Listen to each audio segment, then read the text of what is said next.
السميع العليم من الشيطان الرجيم ولا حول ولا قوة إلا بالله العلي العظيم. بسم الله والحمد لله وصلى الله وسلم وبارك ومجد وشرف على المبعوث رحمة وهداية للعالمين سيدنا ومولانا محمد وعلى آله وأصحابه أجمعين.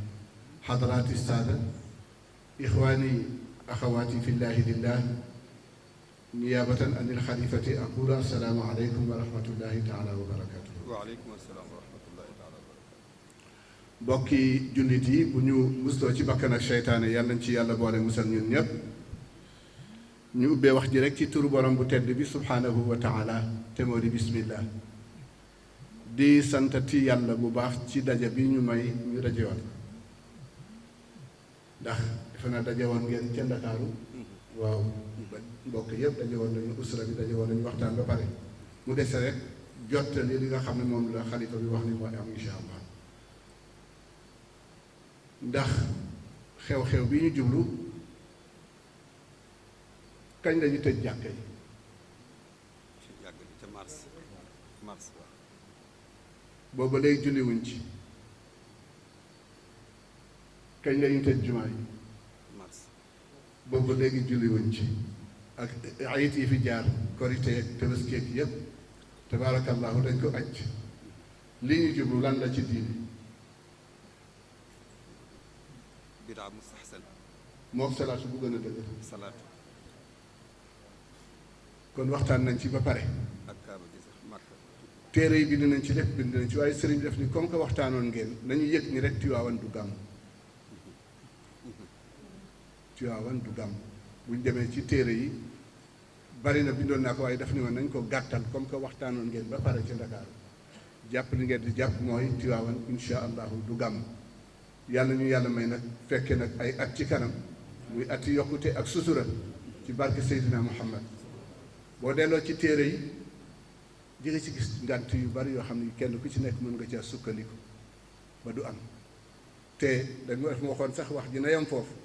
boo delloo ci alquran am na lu mu ci wax, waaye boo demee ci médecine yi fi toog fasalu ahla dikri in kuntum la taalamun. waaw te feebar la boo xam ne bii bari nañ ñoo xam ne ñu ngi dem di ko yóbbaale te xamuñ fi ñu koy dem. kon nag sëriñ bi daal nee na dañu bàyyi insha allahu ba déwén ñu dee gàmm ñu gàmm insha allah. wasalaamu aleykum wa rahmatullahi taala.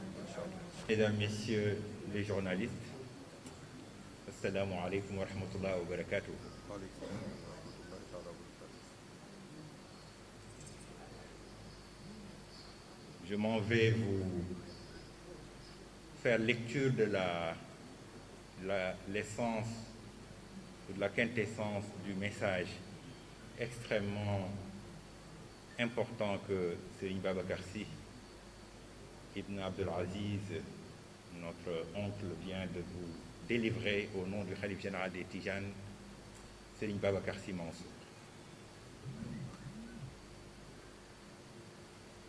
Une déclaration qui intervient dans le cadre, en prévision de l'habituelle commémoration de la naissance du meilleur des hommes, le prophète Mohammed sallallahu alayhi wa sallam. C'est devant la persistance de la pandémie liée à la Covid-19 dans notre pays et dans le monde entier, après avoir pris les conseils avisés des hommes de l'art et des jurisconsultes conformément à l'injonction coranique Fas'alu ahla dhikri in kuntum la ta'lamun, interrogez les détenteurs du rappel si vous ne savez pas. Et après une large concertation avec la famille de notre vénéré maître Cheikh Al-Hajj Malick Sy radiyallahu anhu,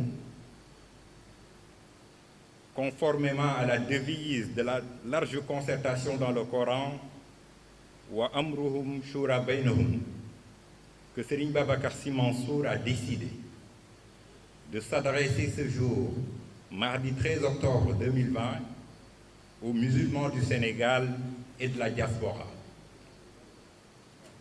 Cette adresse vient en cohérence avec les positions qu'il a déjà prises jusqu'ici. Position fondée sur la sunna du prophète Mohammed sallallahu alayhi wa sallam, qui disait dans un hadith célèbre: la peste est une sorte de malédiction. Si vous connaissez un pays dans lequel l'épidémie s'est répandue, n'y partez pas, et si vous vous y trouvez, n'en sortez pas non plus pour la fuir. Celles-ci se fondent également sur les traditions recueillies des guides de notre voie, qui se sont toujours distingués par l'assumation de leurs responsabilités et par leur bienveillance dans la vie ou la quiétude de leurs coreligionnaires, lorsque la vie ou la quiétude de leurs coreligionnaires sont menacées. Rappelons à ce titre que Maulana Cheikh Al-Hajj Malick Sy, lors de la peste de 1919, avait dans une lettre adressée aux mosquées de son obédience écrit ceci: ne désobéissez pas aux recommandations des médecins qui vous demandent de ne pas cacher la maladie. Nous devons respect et considération aux médecins, rien que pour honorer les paroles du prophète Mohammed sallallahu alayhi wa sallam. Vous devriez les suivre à propos de l'interdiction d'entrer dans les zones affectées par l'épidémie ou d'en sortir. Fin de citation. Fort de toutes ces considérations, le khalife général des Tidjanes, Serigne Babacar Sy Mansour, a jugé utile et salutaire d'inviter les fidèles à célébrer le Mawlid de cette année dans l'intimité de leur foyer. Car ce qui lui importe, ce n'est ni la lettre, ni le nombre de fidèles mobilisés, mais l'essence de cette commémoration qui, en tout point de vue, n'est que la reproduction du modèle prophétique tel qu'enseigné par Maulana Cheikh Al-Hajj Malick Sy radiyallahu anhu.